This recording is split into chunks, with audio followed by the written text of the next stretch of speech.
Hare Rama, Rama Rama, Hare Hare, Hare Krishna, Krishna Krishna, Hare Hare, Hare Rama, Rama Rama, Hare Hare. Srimad Bhagavatam, first canto, chapter 4, slok 3. Kasmin yuge pravritteyam तस्मिन् युगे प्रवृत्तेयं sthane vakena hetuna स्थाने वा किल हेतुना kuta sanchodita Krishna कुतः संचोदितः कृष्णः kritavansham hitamuni कृतवान् संहितं मुनिः तस्मिन् युगे प्रवृत्तेयं Kasmin yuge pravritteyam स्थाने वा केन हेतुना स्थाने vakena hetuna कुतः संचोदितः कृष्णः kuta sanchodita Krishna कृतवान् संहितं मुनिः kritavansham hitamuni. In what period In what period and at what place and at what place was this first begun, was this first begun, and why was this taken up? and why was this taken up? From where did From where did Krishna Dvaipayan Vyasa, Krishna Dvaipayana Vyasa, the great sage, the great says, get the inspiration get the inspiration to compile this literature? to compile this literature? কোন সময়ে এবং কোন স্থানে তা প্রথম শুরু হয়েছিল, আর কেনই বা তা গ্রহণ করা হয়েছিল? মহামুনি শ্রী কৃষ্ণ দ্বৈপায়ন ব্যাস কোথার থেকে এই শাস্ত্র প্রণয়ন করার অনুপ্রেরণা লাভ করেছিলেন? ছিল প্রভুপাদের তাৎপর্য। Because Shrimad Bhagavatam is a special contribution of Srila Vyasadeva, there are so many inquiries by the learned Saunaka Muni. It was known to them that Srila Vyasadeva had already explained the text of the Vedas in various ways up to the Mahabharata for the understanding of less intelligent women, Shudras, and fallen members of the family of twice-born men. Srimad Bhagavatam is transcendental to all of them because it has nothing to do with anything mundane. So the inquiries are very intelligent and irrelevant. Sorry, number slow. Tasya putro mahayogi तस्य पुत्रो महायोगी Shamadrinirvikalpakaha समद्रिङ्निर्विकल्पकः Ekantamati unnidro एकान्तमतिरुन्निद्रो Godhamudhaibeyate पूर्वो मूढायिवे यते तस्य पुत्रो महायोगी Tasya putro mahayogi समद्रिङ्निर्विकल्पकः Shamadrinirvikalpakaha एकान्तमतिरुन्निद्रो Ekantamatirunnidro पूर्वो मूढायिवे यते Budho mudhaibeyate. His son His Vyasadeva's son was a great devotee, was a great devotee equibalanced and equivalent monist, monist, whose mind was whose mind was always concentrated always concentrated in monism. in monism. He was transcendental to He was transcendental to mundane activities, mundane activities, but being unexposed, but being unexposed, he appeared like an he appeared like an ignorant person. ignorant person. ব্যাসদেবের পুত্র ছিলেন এক মহান ভক্ত, এক অদ্বিতীয় তত্ত্বজ্ঞানী, এবং তার চিত্ত ছিল সর্বদাই পরমার্থ সাধনে একাগ্র। তিনি সব রকম জড়জাগতিক কার্যকলাপের ঊর্ধ্বে ছিলেন, এবং যদিও তিনি জ্ঞানী ছিলেন কিন্তু আপাত দৃষ্টিতে তাকে দেখে একজন মূঢ় লোক বলে মনে হতো। শিল প্রভুপাদের তাৎপর্য, Srila Sukdev Goswami was a liberated soul, and thus he remained always alert not to be trapped by the illusory energy. In the Bhagavad Gita, this alertness is very lucidly explained. The liberated soul and the conditioned soul have different engagements. The liberated soul and the conditioned souls have different engagements. The liberated soul is always engaged in the progressive path of spiritual attainment, which is something like a dream for the conditioned soul.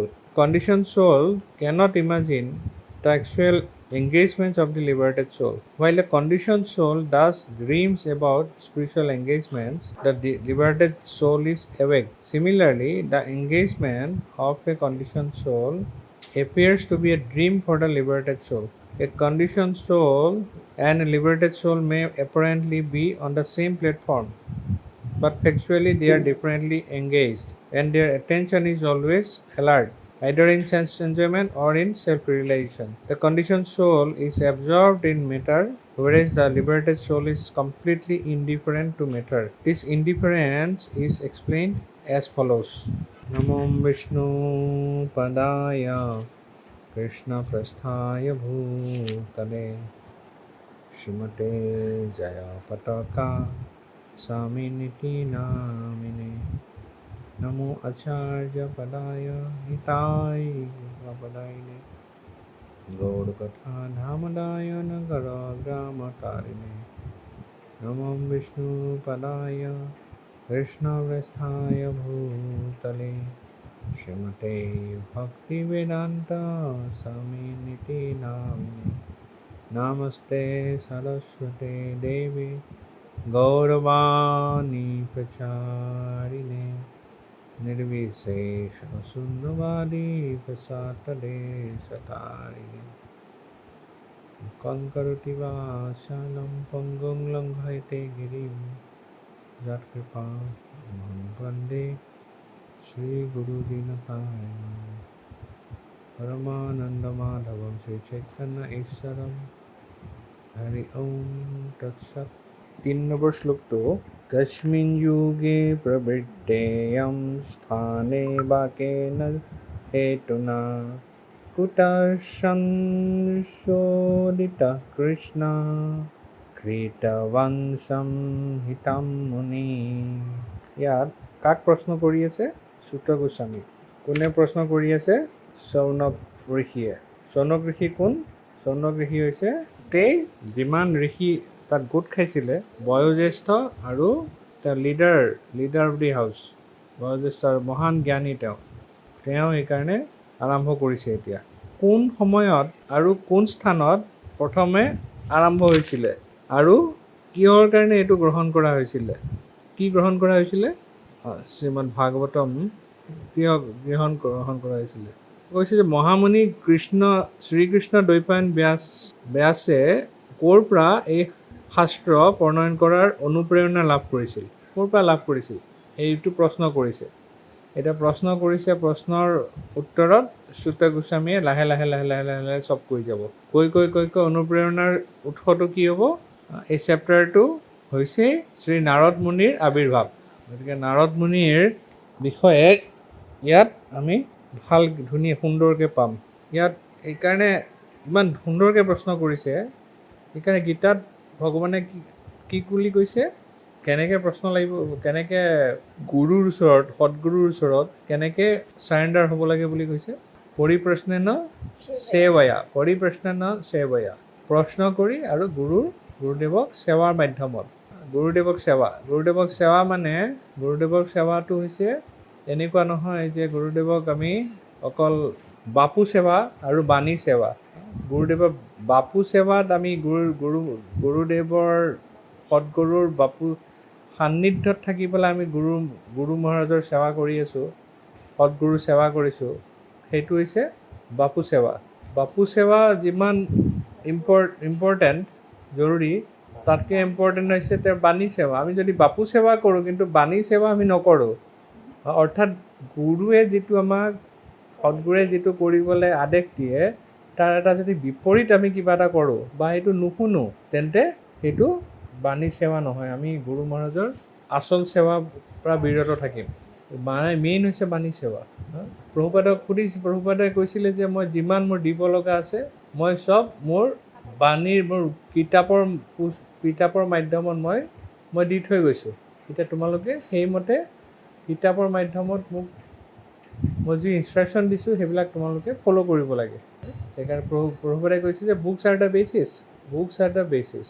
ইমান important প্ৰভুপাদে দি থৈ গৈছে। প্ৰভুপাদে যি books দিছে সেই কিতাপ সাধাৰণ কিতাপ নহয়। প্ৰভুপাদে স্বয়ং নিজে ৰাতি 1-1:30 পৰা কিতাপবিলাক অনুবাদ কৰে, লিখে। 1-1:30 পৰা কণ্টিনিউৱাছ লিখি থাকে। আৰু হ'লেও প্ৰভুপাদে কৈছিল যে কেতিয়াবা মই নিজে মোৰ কিতাপবিলাক পঢ়িব লগা হয়, মই পঢ়ি থাকোঁ। কিহৰ কাৰণে? কাৰণ তাতে মই কি লিখিছোঁ মই জাষ্ট এটা নিমিত্ত মাত্ৰ। মই জাষ্ট সেইটো মোক ডিক্টেশ্যন দি আছে, মই লিখি আছোঁ। কোনে ডিক্টেশ্যন দি আছে? ডিক্টেশ্যন কোনে দিছে? স্বয়ং ভগৱানে। স্বয়ং ভগৱানৰ বাণী সেয়া চব প্ৰভুপাদৰ যিমান আছে সেইবিলাক চব স্বয়ং ভগৱানৰ ডিক্টেশ্যনৰ মতে প্ৰভুপাদে ব্যাখ্যা কৰিছে। কলিযুগৰ এই পতিত জড়জগতত যিসকল ভাৱাক্ৰান্ত হৈ আছে, ভৱৰোগত আক্ৰান্ত হৈ আছে তেওঁলোকক উদ্ধাৰ কৰাৰ কাৰণে। সেইকাৰণে প্ৰভুপাদে এইখিনি লিখি থৈ গৈছে। বাণী সেৱাটো বেছি ইম্পৰ্টেণ্ট। প্ৰভুপাদেতো তেওঁৰ নিজৰ গুৰু ভক্তিচিদ্ধান্ত চৰিত্ৰ ঠাকুৰক বেছি লগ পোৱা নাই, 3বাৰ লগ পাইছে। প্ৰথমবাৰ লগ পাইছে ইয়াত কেলকাতা উল্টাডাঙা মঠত, তাৰপিছত ৰাধাকুণ্ডত লগ পাইছে, তেনেকৈ 3বাৰ লগ পাইছে। কিন্তু প্ৰভুপাদে তেওঁক যিটো ইনষ্ট্ৰাকশ্যন দিছে, তুমি বিদেশত গৈ ইংলিছ স্পিকিং পিপুল যিবিলাক আছে বিদেশত তুমি প্ৰচাৰ কৰিব লাগে। সেইটো যিটো গুৰুৱে যিটো আদেশ দিছিলে প্ৰভুপাদে সেইটো সাৰোগত কৰি নিজৰ হৃদয়ত প্ৰতিষ্ঠা কৰি লৈছিলে। আৰু সেইটোৱে একমাত্ৰ ফ'কাছ। গুৰুৰ আদেশ পালন কৰিবলৈ 70 বছৰ বয়সত তেওঁ ক'ত গৈছে? আমেৰিকালৈ যাত্ৰা কৰিছে জাহাজত, জলদূতত উঠি পেলাই গৈছিলে। জলদূতত টিকেট নিদিয়ে। যোন মালিক আছিলে, মালিকনী কৈছে যে নাই তোমাৰ এই বয়সত মই কেতিয়াও কোনো কাৰণত মোৰ পাপ হ'ব, মই তোমাক কেতিয়াও যাব দিব নোৱাৰোঁ, মই টিকেট দিব নোৱাৰোঁ তোমাক। চিন্ধিয়া মাতাজী কেলকাতাৰ পৰা জাহাজত। তাৰপিছত কোনোপধ্যে নিদিয়ে। প্ৰভুপাদে গৈ বম্বেত তেওঁৰ PA আছিলে, PAক বহুত ৰিকুৱেষ্ট কৰিছে যে নাই একো নহয়, গোটেই দায়িত্ব মোৰ, গুৰুৱে মোক আদেশ দিছে, মই যাবই লাগিব, যাতে PA যাতে তেওঁক অলপ বুজাব পাৰে।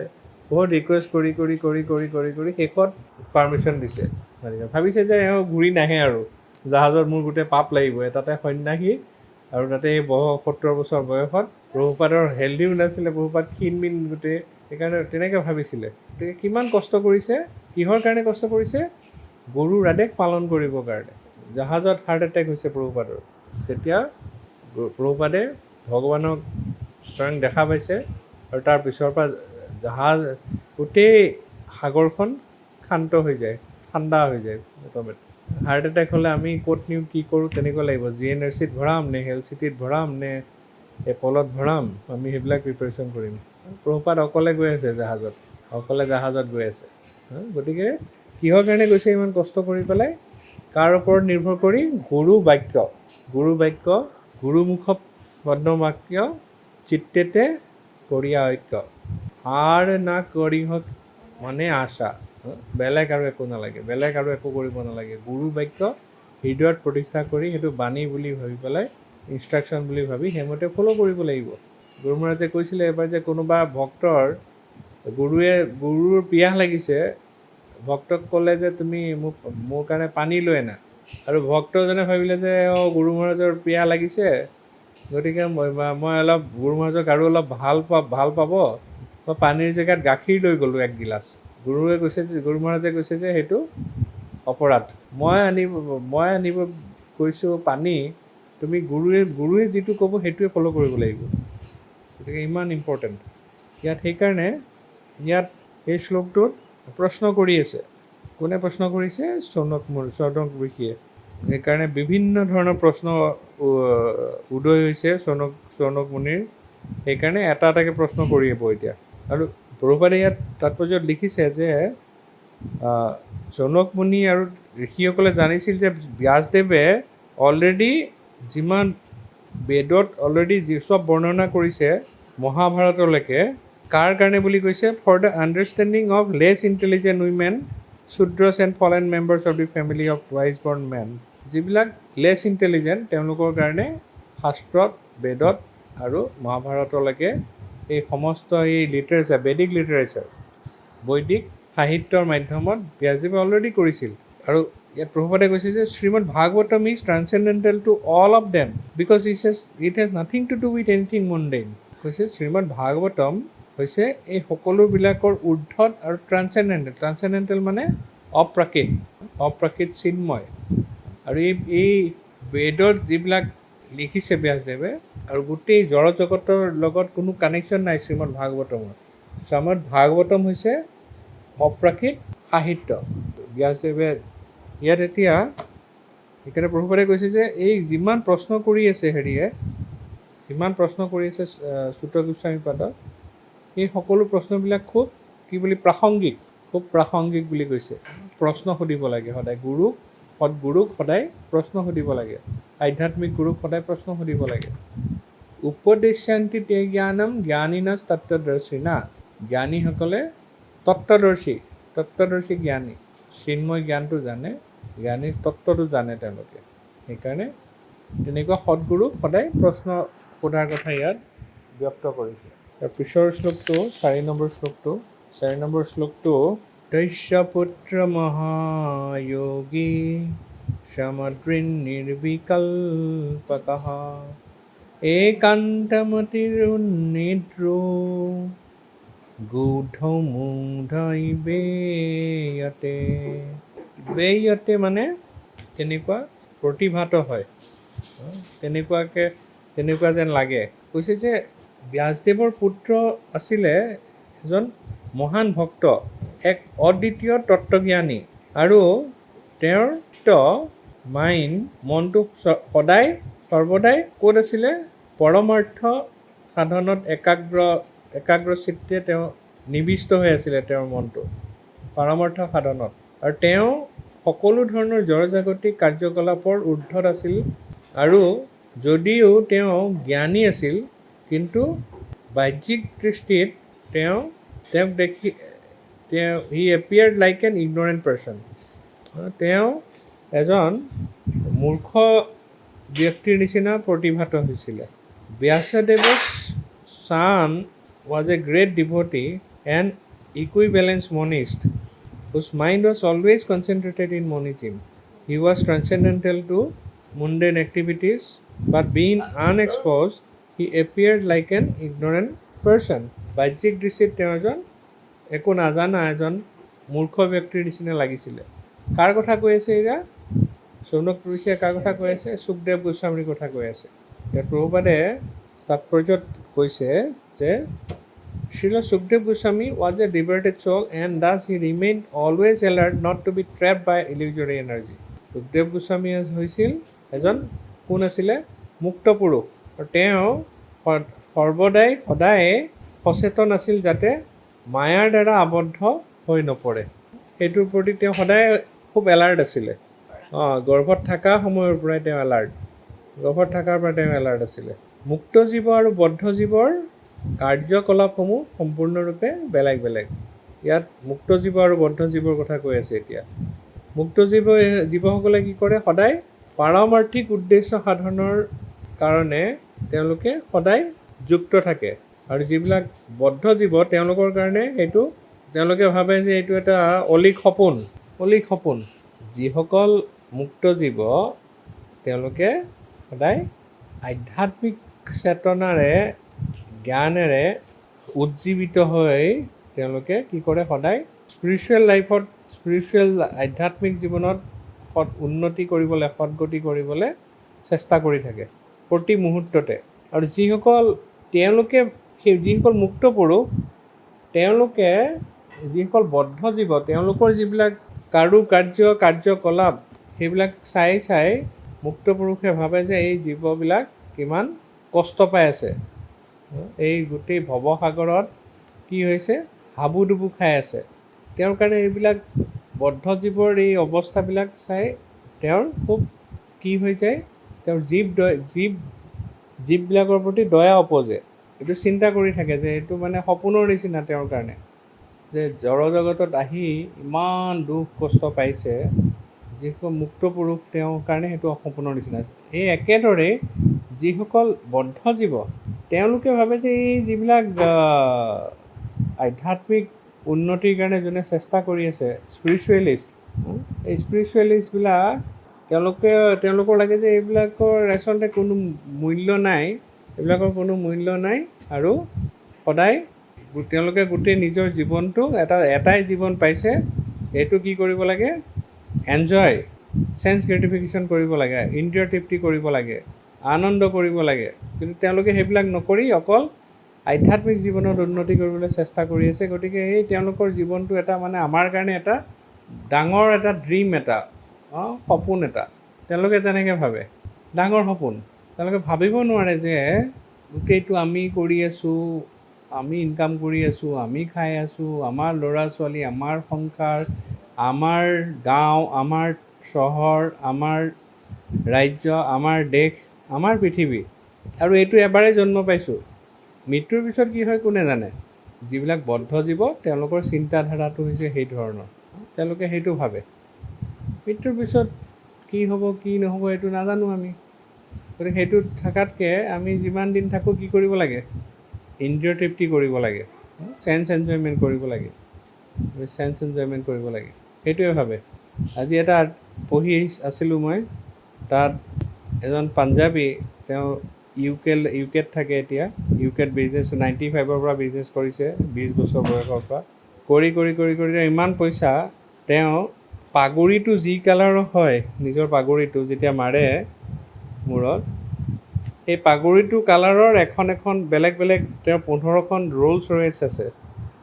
মানুহে এখন ৰোলছ ৰয়েছ কিনিব নোৱাৰে, 6 কোটি 7 কোটি 10 কোটি 20 তেনেকুৱা দাম। ৰোলছ ৰয়েছটো বহুতে ভাবে যে এই মোৰ জীৱনৰ উদ্দেশ্য ৰোলছ ৰয়েছ চলোৱাটো, গাড়ী ৰোলছ ৰয়েছ। ইণ্ডিয়াতে কেইখনমান আছে ৰোলছ ৰয়েছ। গতিকে সেই তেনেকুৱা এটা চিন্তা কৰে 10 কোটি টকা গাড়ী চলাবলৈ, ৰোলছ ৰয়েছ। আৰু তেওঁ 15খন ৰোলছ ৰয়েছ আছে, 15খনৰ কালাৰ বেলেগ, আৰু সেই কালাৰ অনুযায়ী তেওঁ যি ধৰণৰ পাগুৰি মাৰে, সেইমতে সেইখন গাড়ী তেওঁ সেইখন গাড়ী লৈ যায়, ৰোলছ ৰয়েছখন। তেওঁ ভাবিছে যে তাতে মই আনন্দ পাই আছোঁ।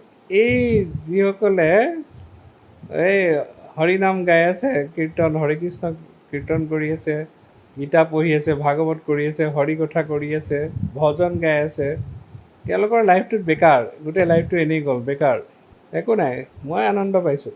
তেওঁ আনন্দত তেনেকৈ বিচাৰিবলৈ চেষ্টা কৰিছে, কিন্তু তেনেকুৱা নহয়। মনুষ্য জন্মটো যোন আধ্যাত্মিক জীৱনত থাকে, সাধুসকলে বুজি পায় এই জড়জগতৰ, তেওঁলোকে কিহৰ আধাৰত বুজি পায়, তেওঁলোকৰ জ্ঞানৰ জ্যোতিৰ দ্বাৰা তেওঁলোকে বুজি পায় যে এই মনুষ্য জন্মটো, এই ইয়াত জড়জগতত থকাটো কিমান কষ্টকৰ। ইয়াত পদম জ্ঞাত বিপদম, পদে বিপদ। ইয়াত বাচাৰ ৰাস্তা নাই। থাকিব পাৰে 15খন ৰোলছ ৰয়েছ থাকিব পাৰে, 200খন ৰোলছ ৰয়েছ থাকিব পাৰে, কাৰোবাৰ 500খন ৰোলছ ৰয়েছ থাকিব পাৰে, যে মই প্ৰত্যেক দিনাই এখনকৈ চলাম, 365 দিন 365খন ৰোলছ ৰয়েছ আছে মোৰ।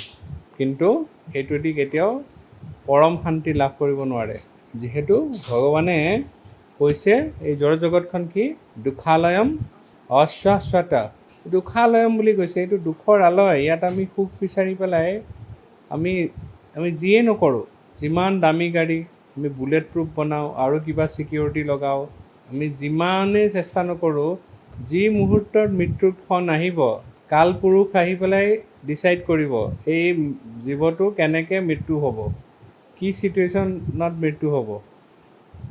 সেই গাড়ীৰ যিমান ছেফটি ফিচাৰ্ছ থাকক, ৰোলছ ৰয়েছ লওঁ আৰু কিবা গাড়ী লওঁ, আমি বাচিম তাতে, চব অট'মেটেড। সেইটোদি কেতিয়াও বচাব নোৱাৰে, সেইটোদি বাচিব নোৱাৰে। যেতিয়া কালপুৰুষে আহি ডিচাইড কৰিব কোন মুহূৰ্তত হাৰ্ট এটেক হ'ব, শুই থাকোঁতে মৃত্যু হ'ব।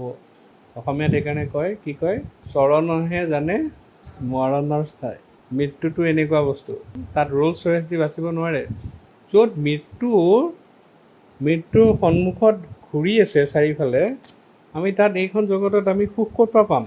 কোনোবা যদি ভাবে যে মই সুখী হ'ম, বহুত কিবা কিবি অৰ্জন কৰিম, টকা পইচা অৰ্জন কৰিম, তাৰপিছত ইয়াত মই সুখ পাম, সেইটো এটা ডাঙৰ ড্ৰিম, সপোন।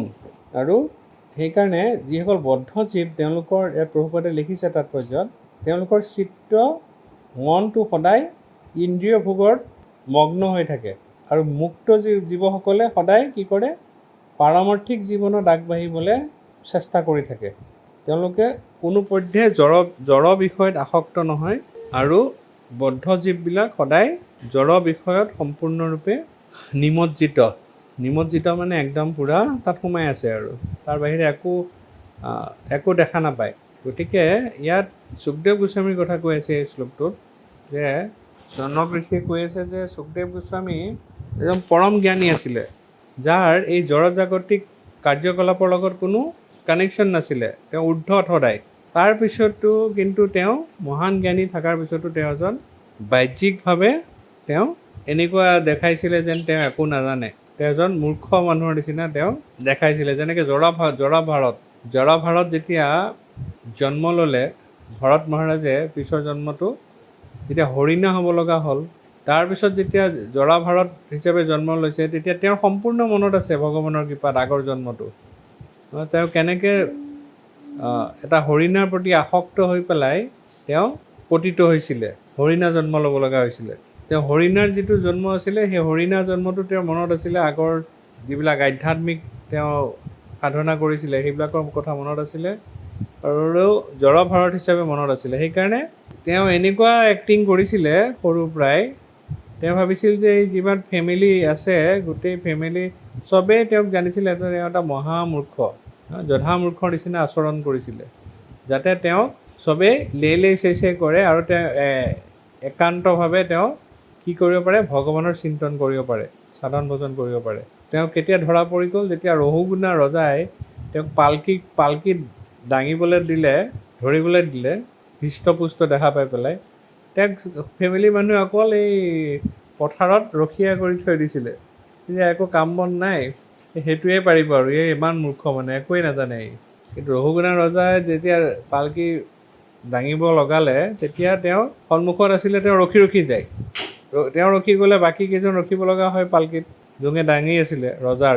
তেতিয়া ৰজাই এবাৰ ৰখালে পালকি, ৰখাই পেলাই তেওঁক ক'লে, তুমি ইমান হৃষ্টপুষ্ট, তুমি পালকিখন ৰখি কিয় গৈছা মাজে মাজে? যে মহাৰাজ, সন্মুখত এই পৰুৱাৰ লাইনে ক্ৰছ কৰি গৈ আছে, মই পৰুৱাকেইটাক নামাৰাকৈ মই ৰখি গৈছোঁ। কৈছে কিয়? তেতিয়া জৰা ভৰতৰ সম্পূৰ্ণ জ্ঞান ৰহুগুণাক প্ৰদান কৰিছিলে, যে আব্ৰহ্ম ভুৱনাল লোকা পুনৰাৱৰ্তিনৰ্জুনা মাম অপেক্ষাত কৌন্তেয় পুনৰ্জন্ম নবুদ্ধ্যতে। এই জড়জগতত চব এনেকৈ ঘূৰি থাকিব। আপুনিও আজি ৰজা আছিল, গৈ পেলাই কাইলৈ ব্ৰহ্মাও হ'ব পাৰে, তাৰপিছত আপুনি পৰুৱাও হ'ব পাৰে। এনেকৈ এই বিৱৰ্তন চলি থাকিব, যেতিয়ালৈকে পৰমেশ্বৰ ভগৱানৰ চিন্ময় ধামত প্ৰৱেশ নকৰে। যেতিয়া সেই সম্পূৰ্ণ জ্ঞানৰ কথা, দিব্য জ্ঞানৰ কথা ক'বলৈ আৰম্ভ কৰিলে, তেতিয়া ৰজাই ভাবিলে এওঁ মূৰ্খ নহয়। তেতিয়া মহাৰাজে তেওঁৰ চৰণত পৰিলে আৰু কৈছে যে মোক আপুনি চৰণত ৰাখিব লাগে। ৰজাই ক'লে, আপুনিতো দিব্য পুৰুষ, আপোনাক সকলোৱে মূৰ্খ বুলি ভাবিছে। তেওঁ এক্টিং কৰি আছিলে, যাতে এই জড়জাগতিক মানুহবিলাকে ডিষ্টাৰ্ব নকৰে। ঠিক একেদৰে সুখদেৱ গোস্বামী ইয়াত শৌনক ঋষিয়ে কৈ আছে যে যদিও মহান জ্ঞানী আছিল, পৰম জ্ঞানী, তেওঁ বাহ্যিক দৃষ্টিত তেওঁ কি আছিলে? এজন বাহ্যিক দৃষ্টিত তেওঁ মূৰ্খৰ নিচিনা ভাবিছিলে। জয় গ্ৰন্থ শ্ৰীমদ ভাগৱত মহাপুৰাণে কি জয়, শ্ৰীল প্ৰভুপাদে কি জয়, Nitai Gaur প্ৰেমানন্দে। Hare Krishna, Krishna Krishna, Hare Hare.